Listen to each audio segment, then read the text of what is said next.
গ্রামের নাম কাশীপুর। গ্রাম ছোট, জমিদার আরও ছোট। তবু তাঁর দাপটে প্রজারা টু শব্দটি করতে পারে না, এমনই প্রতাপ। ছোট ছেলের জন্মতিথি পুজো। পুজো সেরে তর্করত্ন বেলা দুপ্রহর নাগাদ বাড়ি ফিরছিলেন। বৈশাখ শেষ হয়ে এসেছে, কিন্তু মেঘের ছায়াটুকু কোথাও নেই। অনাবৃষ্টির আকাশ থেকে যেন আগুন ঝরে পড়ছে। সামনের দিগন্ত জোড়া মাঠখানা জ্বলে পুড়ে ফুটি ফাটা হয়ে আছে।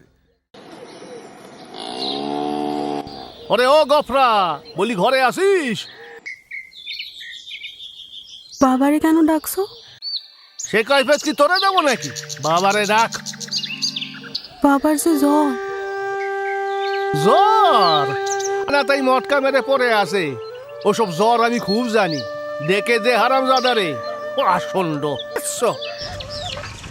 বাবা তোমারে ডাকছে।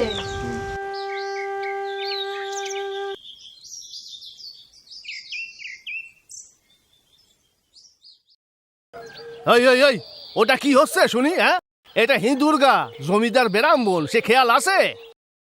আগে বাবা ঠাকুর, আপনি কি বলছেন? আমি ঠিক বুঝলাম না। সকালে যাওয়ার সময় দেখে গেছি বাঁধা, দুপুরে ফেরার পথে দেখছি তেমনি ঠায় বাঁধা।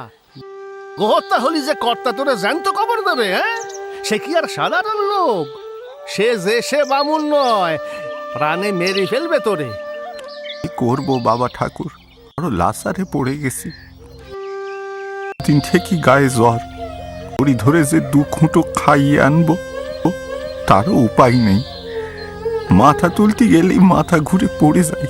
ও তবে সেরে দে না, নিজে নিজে একটু সরে আসুক।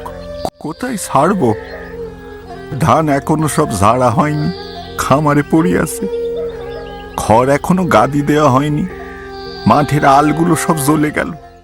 কোথাও এক মুঠো ঘাস নেই। কার ধানে মুখ দেবে, কার গাদা ফেড়ে খাবে? কেমনে ছাড়ি বাবা ঠাকুর? তা না সারিস তো ঠান্ডায় কোথাও বেঁধে দিয়ে দুয়াটি বিচুলি ফেলে দে না, ততক্ষণ শিবক। তোর মেয়ে ভাত রাঁধেনি? ফ্যানে জলে দে না এক গামলা, খাক। তাও নেই বুঝি? কি করলি খর? ভাগে এবার যা পেলি সমস্ত বেসে খেয়ে ফেললি। গরুটার জন্য একাটিও ফেলে রাখতে নেই। বেটা খসাই কোথাকার।